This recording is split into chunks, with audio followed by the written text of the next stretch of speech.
Olá, bom dia. São 3 horas da manhã. Vamos dar continuidade à gravação do nosso vídeo anterior.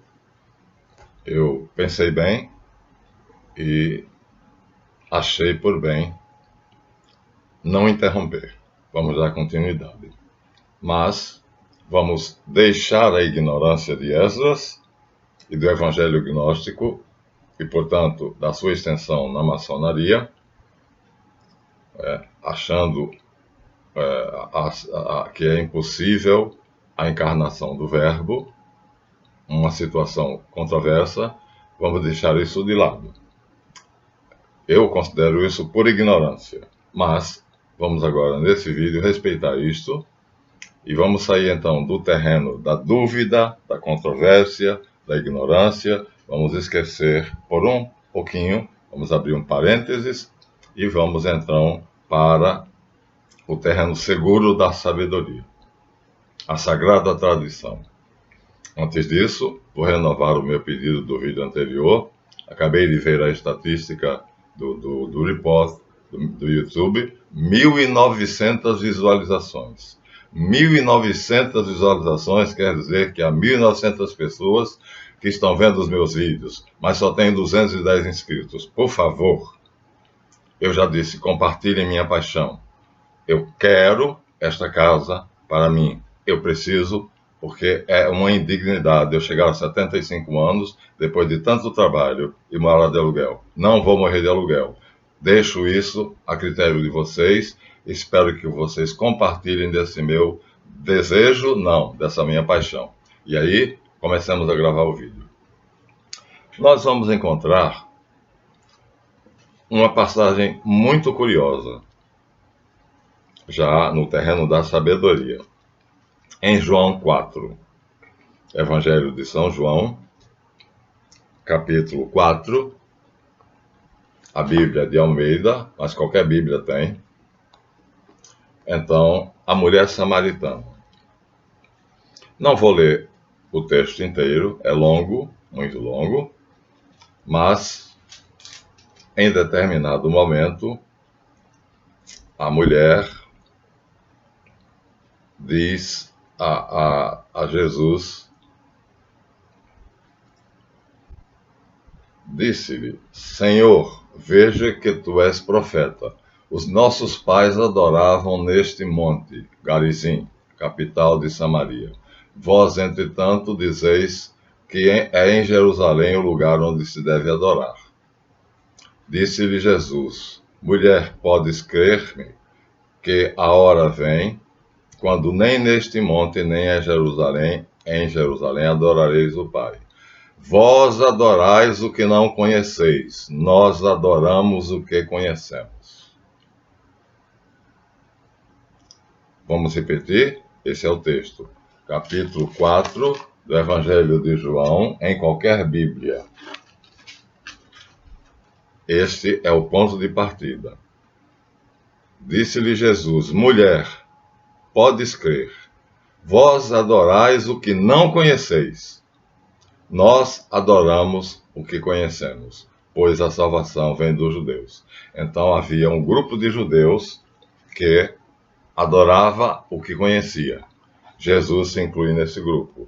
Nós sabemos que os ebionitas, nós sabemos que os nazoreus ou nazireus, nós sabemos que os esseus ou essênios e outros grupos que se retiraram da cidade, exatamente porque a ideia de Esdras tinha se espalhado e eles sabiam que aquilo era ignorância e mentira. Era possível o Logos se manifestar em forma material.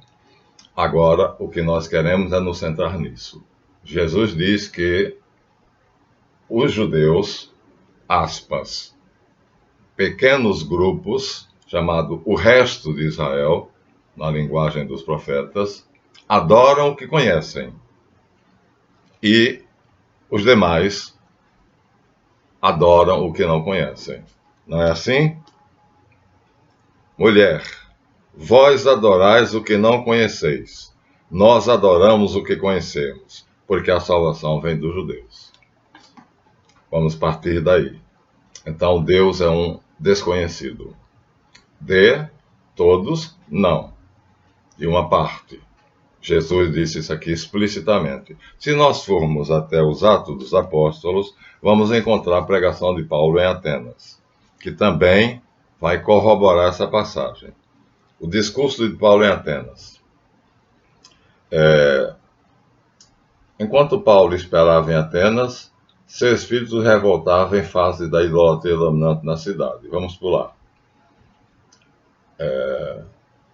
Pois todos os de Atenas e os estrangeiros residentes de outra coisa não cuidavam senão em dizer as últimas novidades, ou seja, frioleiras, besteira, conversa de comadres. E ele fica revoltado porque a cidade famosa por seus filósofos está falando de fofocas. Por quê? Passando e observando os objetos do vosso culto. Então Paulo, levantando-se no meio do Areópago, praça, onde se reuniam os atenienses livres, era um homem livre para cada 99 escravos. Então ele levanta-se no meio desses homens, no Areópago, era uma praça,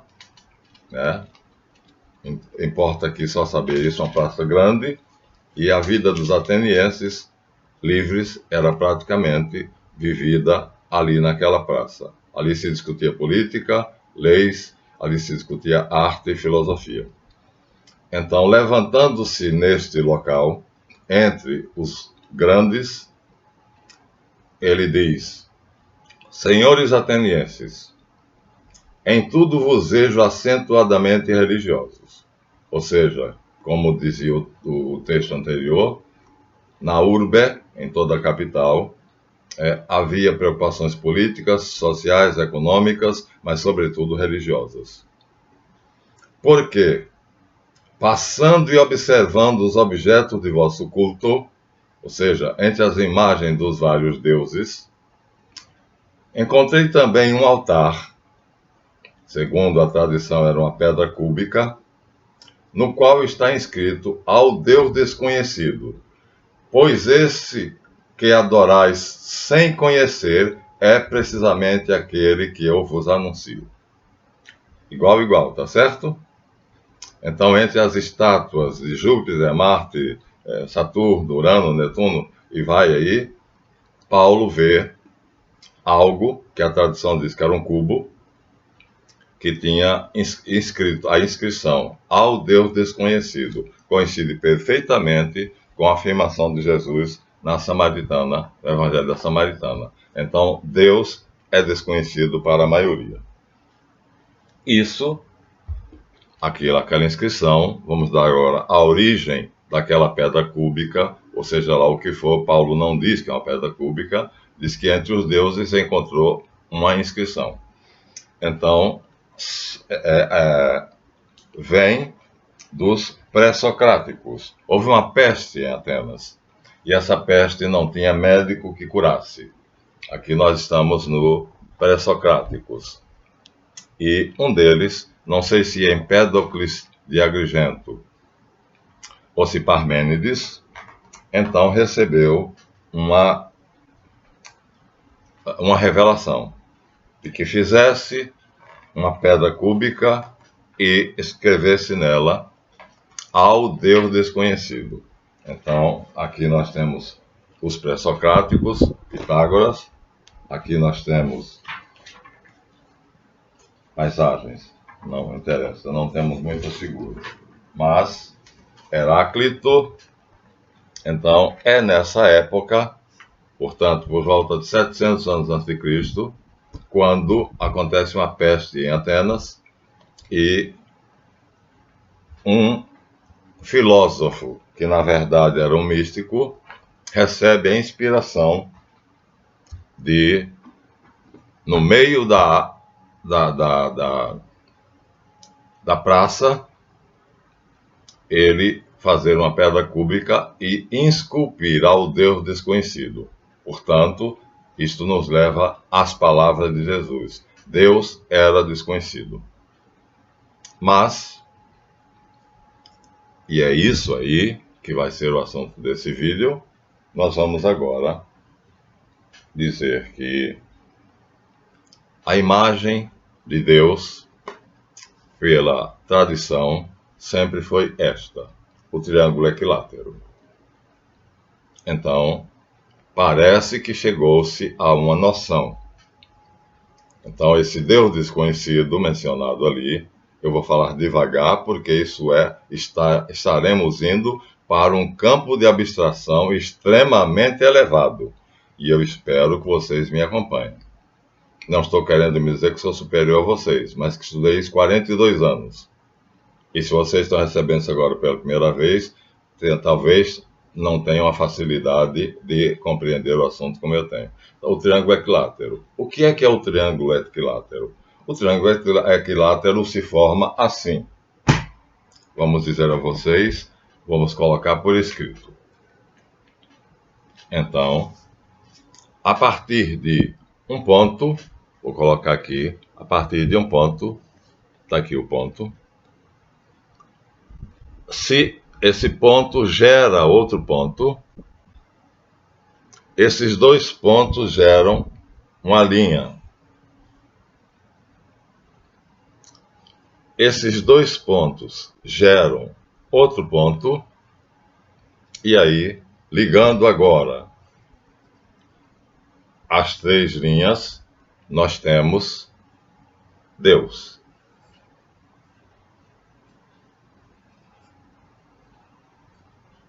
É assim que acontece. Por isso a representação de Deus está mal feita, Bessa, né? Se vocês compararem, mas aceitem, né? Então, até pelo próprio nervosismo de expor um assunto tão elevado. Então, é isso aí. A partir de um ponto gerador, que é na Cabala chamado Ain, então gera-se o Sof e o Aor. Na Cabala é assim. Na Igreja Católica, a partir do Pai, é gerado o Filho, e do Pai e do Filho é gerado o Espírito Santo. Procede, né? Creio no Deus Pai Todo-Poderoso, Criador do céu e da terra, e em Jesus Cristo, seu único Filho. E creio no Espírito Santo, que procede do Pai e do Filho, e com o Pai e o Filho é adorado e com glorificado. Então, Pai, Filho e Espírito Santo. Aqui está a revelação de Deus. Aqui ele já é conhecido. Viram como foi? Então, vou enfatizar. O Deus desconhecido é um ponto. A entidade geométrica mais primitiva. Esse ponto, Ain, na Cabala, o Pai para Jesus Cristo, e que a Igreja Católica mantém, Abba, gera o Filho.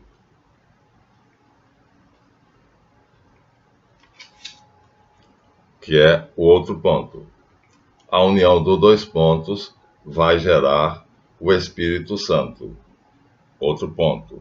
E aí, completando-se, nós temos a figura clássica do delta, luminoso ou não, mas aqui nós temos.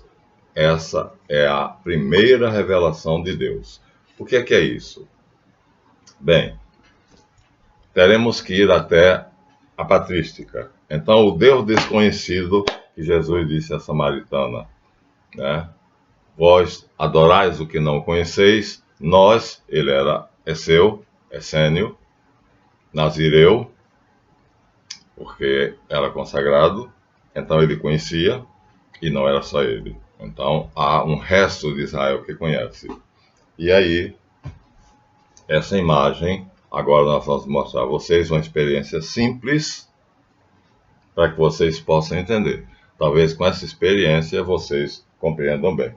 Então, tudo começa com o ponto. O ponto, na minha terminologia, é a memória, porque o Ain Sof Aor da Cabala, o Pai, o Filho e o Espírito Santo, na minha concepção teológica heterodoxa, é a memória eterna. O ponto inicial é a memória eterna. Aqui ele tem, portanto, contém infinitas possibilidades. Portanto, ele é tudo em potência. E tem essência, é um dos traços, substância e existência. Então, esta memória, nela estão todas as possibilidades. Ou seja, tudo que é possível de ser está aqui, simbolizado por esse sal grosso. Inclusive, o Filho está aí e o Espírito Santo está aí. Então, por isso que o Pai é, na verdade, maior. E aí eu perguntava em um vídeo, somos monoteístas ou enoteístas? Porque o Pai é o ponto gerador.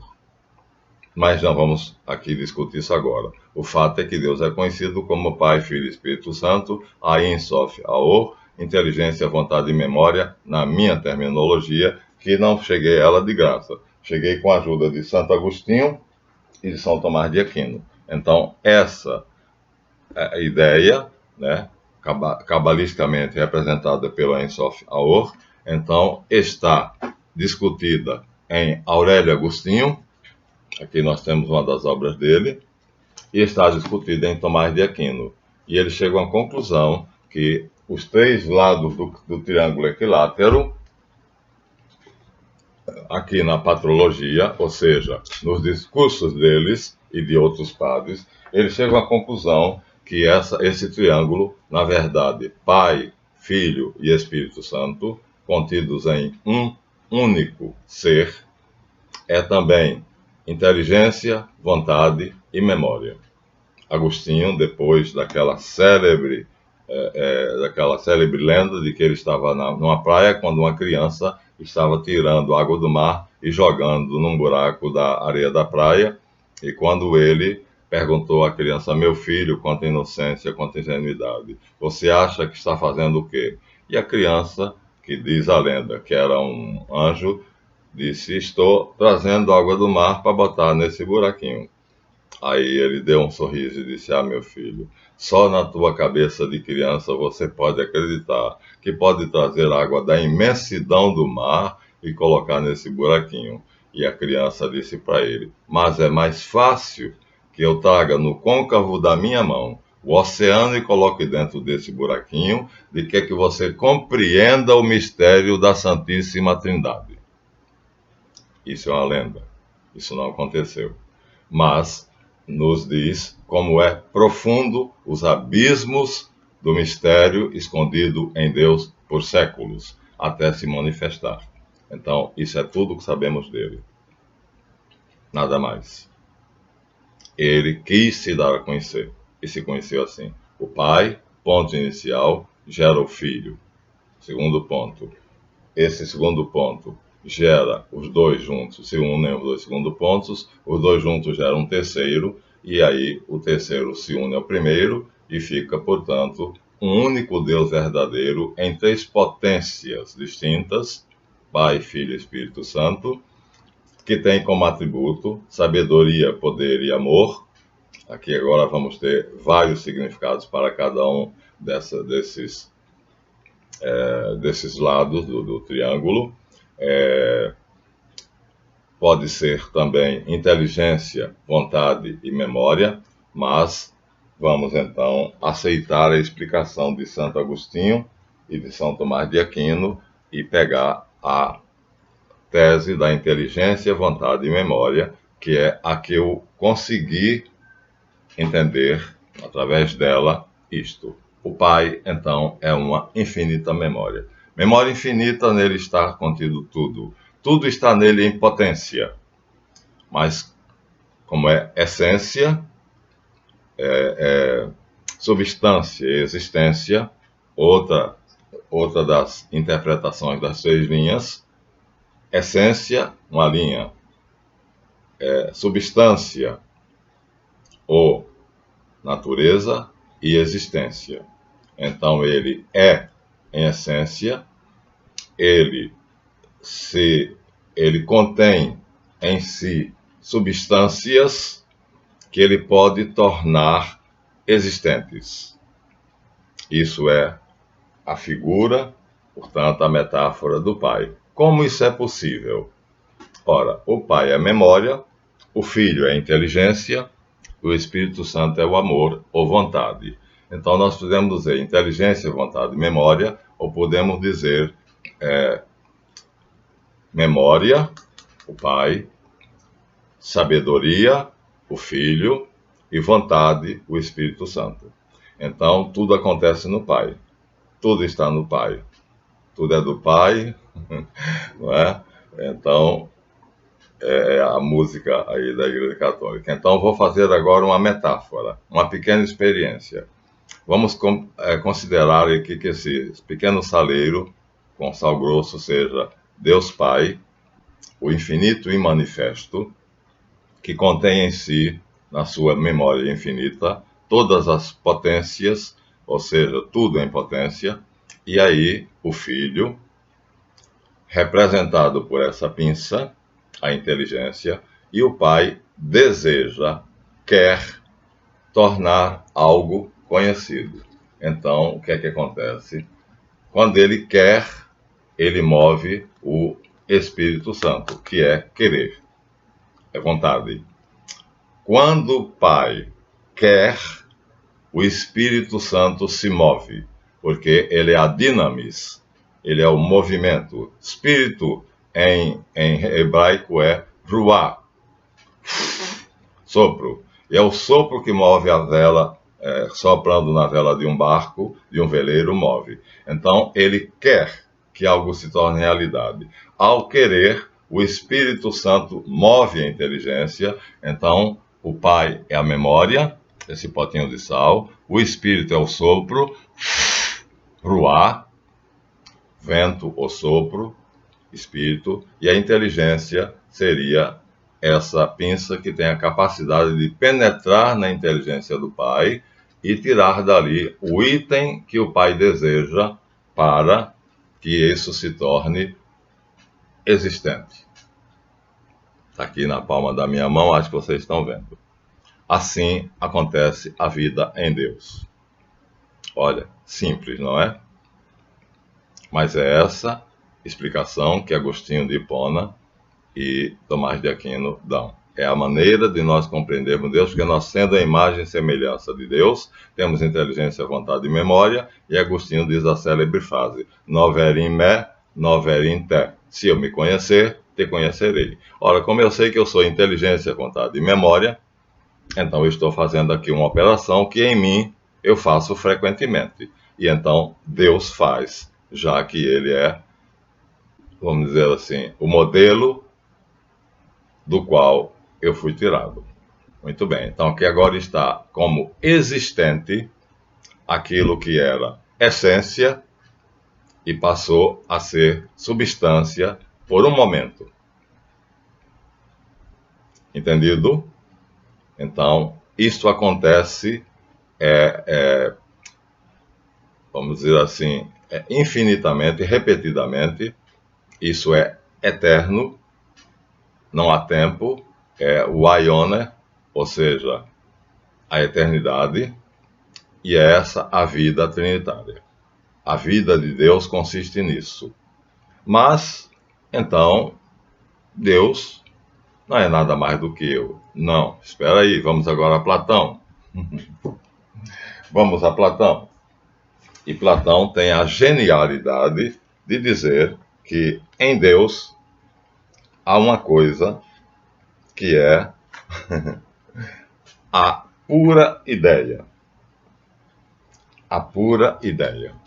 Ou seja, o que está na memória de Deus é a essência das coisas. As coisas em sua essência, na sua pureza. Isso é explicado por Platão. E aí, como as coisas na sua pureza têm uma beleza, uma harmonia e um equilíbrio perfeito, ao manifestar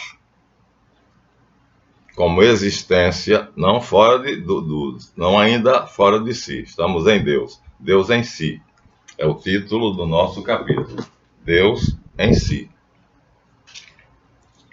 Então, na sua vida trinitária, o que está em Deus portanto, as ideias perfeitas na escola, na Idade Média, né? Universalia sunt realia.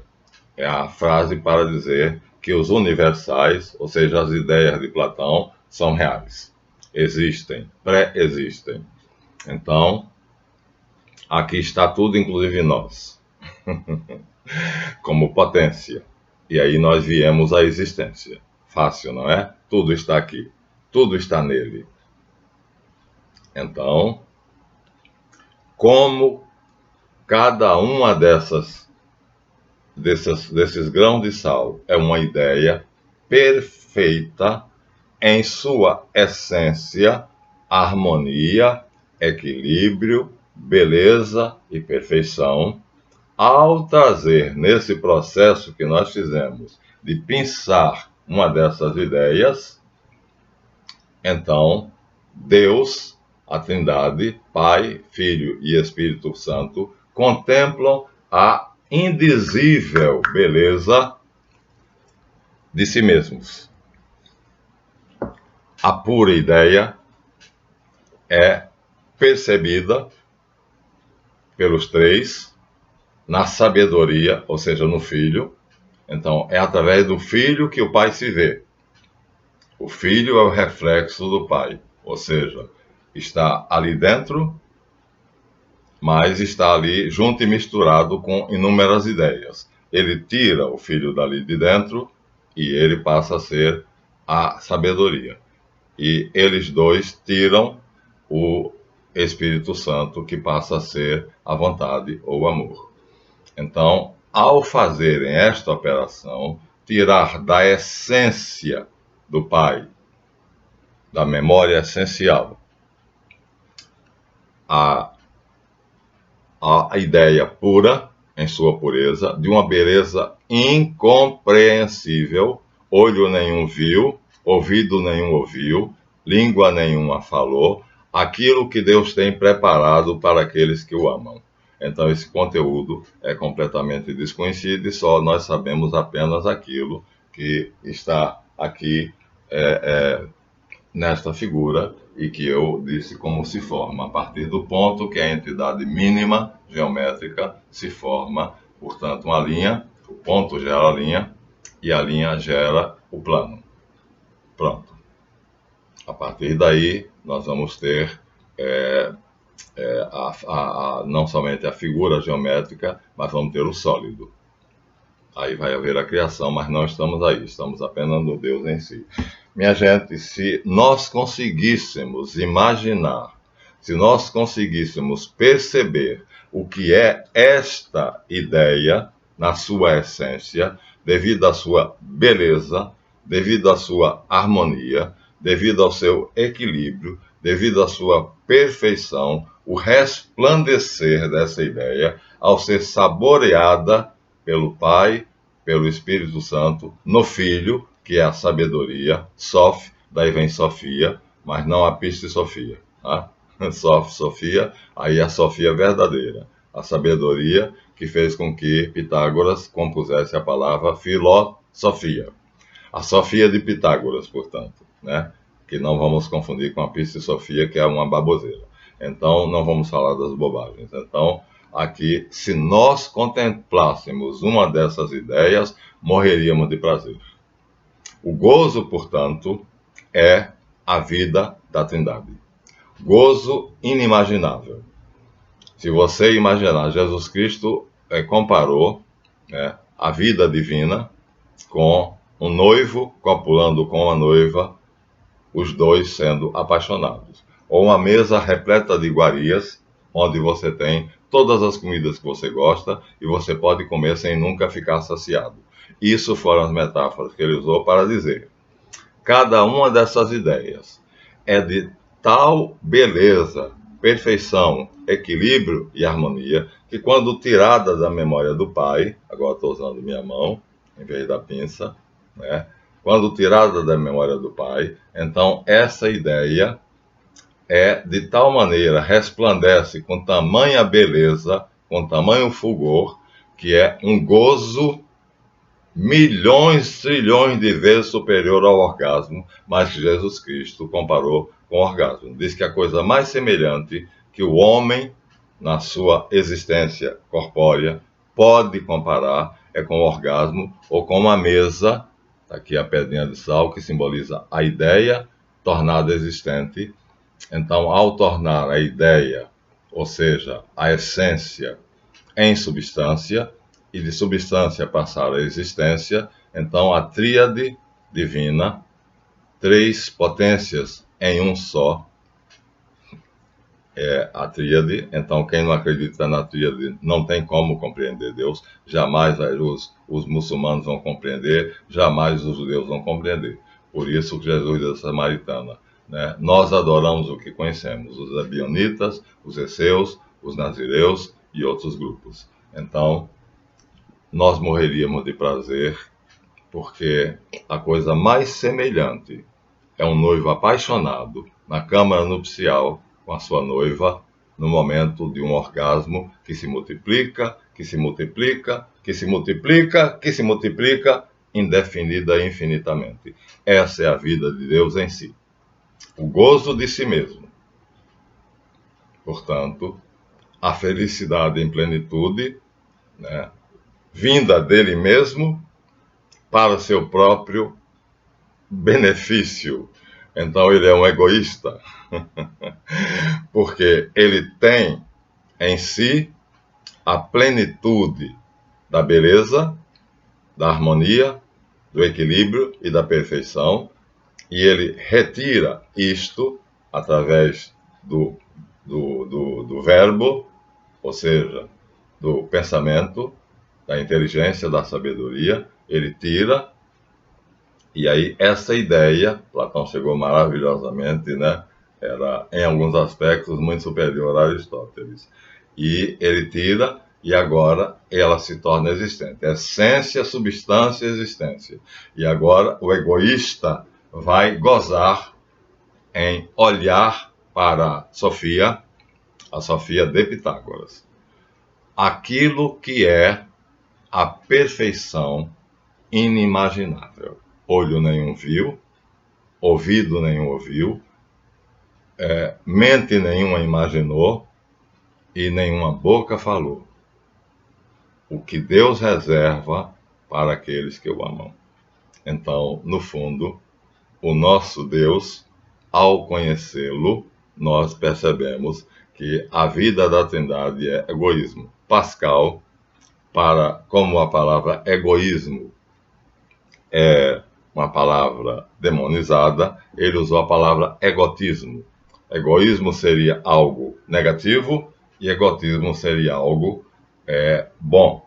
Por exemplo, desejo, tenho agora paixão de ter essa casa. Depois de 75 anos vivendo, né, e tendo sido enganado várias vezes, por isso não a tenho, então agora é egotismo eu achar que mereço. Para dar, e de novo, a vocês a lembrança de que inscrevam-se. Estou aproveitando, fazendo meu marketing. Então, egotismo, segundo o Blaise Pascal, então é diferente de egoísmo. Porque o egoísmo é algo que eu não quero partilhar com ninguém. O egoísmo. O egotismo é aquilo que eu quero partilhar. E o Pai partilha com o Filho e Espírito Santo o seu gozo. E os três gozam um gozo que Jesus comparou com um orgasmo entre dois seres apaixonados na câmara nupcial, ou em um banquete onde tudo é iguarias que você deseja, que você gosta, e você gulosamente pode se dirigir àquela mesa, comer do que você quiser, sem jamais se saciar. Foram as duas metáforas usadas por ele, para dizer o que é o reino, o ser em si. Aquele que é o infinito e manifesto, que em si ainda não se pode dizer que se manifesta. Não estamos dizendo que ele se manifesta, né? Então aqui estamos dizendo que ele vive a sua vida em si dessa forma. Não é ainda manifestação. Nele, a essência que se torna substância, que se torna existência, ainda não é a manifestação. A manifestação seria algo que não fosse ele. E acontece que aqui é ele. Então ainda é o infinito e manifesto, aqui representado por uma figura geométrica que é aceito por todas as escolas de mistério. Pronto. Agora você conhece Deus. Foi difícil? Não. Com o auxílio de Platão, as ideias perfeitas, com o auxílio de Duns Scoto, Tomás de Aquino, a escolástica medieval, né?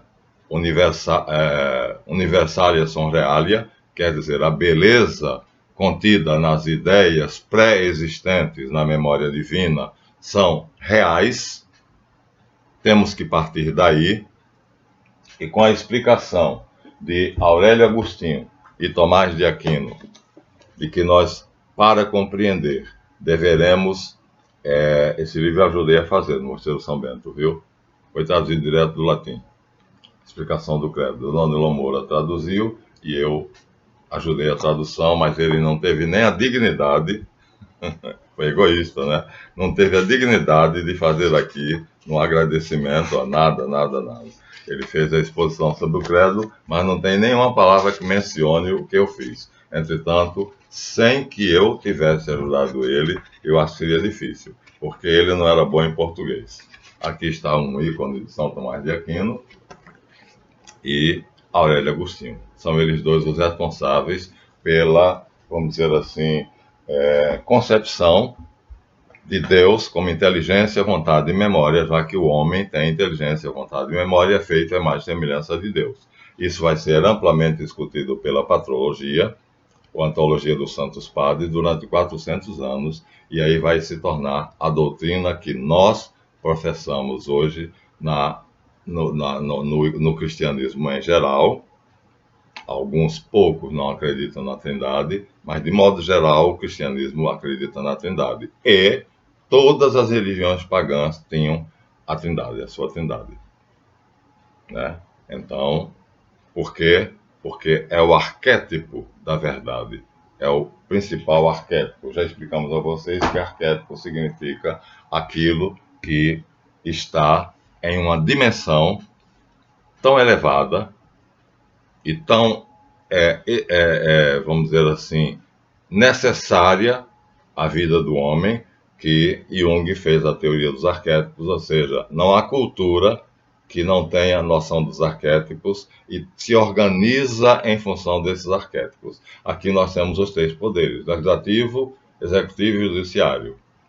Aqui nós temos a divisão da sociedade em classes, classe alta, média e baixa. Aqui nós temos tudo se desenvolve a partir do delta. Então, ele é o mais perfeito arquétipo, o arquétipo dos arquétipos, Deus. Então, esta é a explicação que, através do estudo e de um pouco de oração, tive que dobrar meus joelhos muitas vezes para pedir a Deus a graça de compreender, através da Cabala, o Ain Sof Aor, através da maçonaria, sabedoria, poder e bondade, através da explicação de Aurélio Agostinho e Tomás de Aquino, o que é ou quem é Deus em si e em que consiste a vida trinitária, com a graça, a misericórdia imerecida que Ele me deu e com a capacidade de abstração que eu levei ao máximo da minha potencialidade, hoje eu conheço Deus. Então, as palavras de Jesus à samaritana, as palavras de Paulo ao areópago ateniense não se aplicam a mim. Vós adorais o que não conheceis, de Jesus. Nós adoramos o que conhecemos. Agora eu me incluo entre ele. Eu sou cristão, né? Eu sou discípulo de Jesus. Então, ele me revelou isto, através do estudo, através da oração e através dos santos padres, ou seja, da patrologia. E que Paulo disse no Areópago de Atena aos grandes filósofos que havia um conhecimento sobre vários deuses, mas nenhum deles era verdadeiro, e o Deus verdadeiro, Parmênides, o Eu disse há pouco tempo. Para mim é Parmênides, porque era um filósofo que era também um místico. Então, ele deu provas durante a vida dele que ele tinha uma capacidade de captar, né, as noções teológicas. A teogonia era facilmente compreendida por ele. Então, na minha memória ficou a imagem de Parmênides. E aí, através destes próceres, ou seja, sobre os ombros desses gigantes, eu hoje posso dizer, como Jesus Cristo diz, nós adoramos o que conhecemos. E o mundo adora o que não conhece. Por isso cai na idolatria. E Paulo diz aos atenienses, no Areópago, levantando no meio deles, né, provavelmente sobre a pedra cúbica, este Deus que vós não conheceis, eu vos venho anunciar, eu vos venho explicar, eu vos venho dá-lo a conhecer. E os atenienses pasmam, porque eles adoravam filosofia. E todos os cidadãos de todas as capitais da urbe viviam em função da religião. A religião era o centro, mesmo não sendo uma teocracia. Se na teocracia a religião era o centro de tudo, na democracia ateniense não era uma teocracia, mas o fator religioso. Péricles foi condenado porque representou um amigo dele, não lembro agora o nome, num quadro onde ele mostrava a batalha dos deuses contra os titãs. Aí ele coloca lá a estátua do amigo, foi condenado por impiedade. Condenado a que o texto não diz apenas que ele foi condenado. E olha, ele era um político de grande influência, mas não perdoaram. A paulada veio. Como ele teve a ousadia, a impiedade, olha o nome, de colocar um homem dentro da batalha dos deuses. Então eles consideravam a religião como algo que nós hoje perdemos completamente a noção. Quando eu digo nós, não me incluo. Digo nós, assim, vamos dizer, por humildade, né? Para me incluir no karma coletivo. Então, eu conheço Deus e o adoro em espírito e verdade. Deus é espírito e verdade, completa Jesus a frase. E ele quer aqueles que o adorem em espírito e verdade. São estes os adoradores que o Pai busca. Pois bem, o Pai me buscou, me atraiu. E como Jeremias eu digo, tu me seduziste, ó Deus, e eu me deixei seduzir. Ele, apaixonado por mim, me tornou apaixonado por ele. Eu conheço aquele a quem eu adoro. Pronto. Se vocês entenderam, eu ficarei feliz. Através dos pequenos recursos que nós tivemos aqui, nós mostramos que temos condições de ter uma noção, seria isso apenas metafórica, analógica, mas é a única possível. Não podemos ir além disto. A cabala alerta. Não queira ir além disto. É impossível. As categorias mentais do homem não são capazes de ir além disto aí. É isto que ele deu para nós como revelação, na verdade desvelação, e é isto que nós conhecemos. Então, estou feliz da vida. 1890 visualizações, quer dizer que o meu canal está sendo visto. Mas, se vocês não se inscreverem, apenas visualizarem, fecharem a tela e saírem, eu continuarei apenas com 210 inscritos. Por favor, se inscrevam. Me façam realizar o meu sonho. Egotista, mas eu acho que merecido. Com 75 anos de idade, eu tenho o direito de ter a dignidade de morar no que é meu. Então, deem o seu like, inscrevam-se, divulguem o canal, porque nós estamos aqui dando coisas que não são de pouco valor. 42 anos de estudo, de experiência, 25 de pesquisa, 25 de comprovação, porque é isso que um cientista faz. A metodologia científica supõe isso. Primeiro a pesquisa, a observação. segunda constatação. E agora estou dando a vocês aquilo que vocês podem constatar, se é ou se não é. Se não for, coloquem nos comentários aqui abaixo, professor Marlanf, não é assim. Se for, vocês vão dizer, como a maioria de vocês bondosamente diz, professor Marlanf, o senhor nos esclareceu. Professor Marlanf, o senhor nos deu uma excelente resposta. Em suma, sempre eu recebo bondade e um reconhecimento que me estimula cada vez a ir mais longe. E più non dico. Ficamos aqui, então, respondendo a uma pergunta que muita gente tem. Deus quer ser conhecido, se deu a conhecer. E é isto que nós podemos fazer para poder torná-lo conhecido de vocês. Agora vocês podem adorar o Deus que conhecem. Sabem, saboreiem isto. Agora, o que é a beleza da ideia que ele tira de si e compartilha com o Filho, o Espírito Santo e o Pai compartilham, isso nos é inacessível.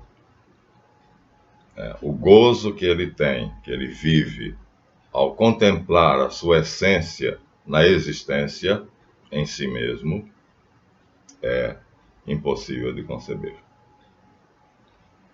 Tá? Então, espero que vocês tenham gostado do vídeo e que façam esse esforço, usem os seus neurônios, o Tico e o Teco e mais alguns, a assembleia neuronal é a palavra correta, e tentem entender. Se não entenderem, coloquem nos comentários as perguntas, eu as responderei. E até o próximo.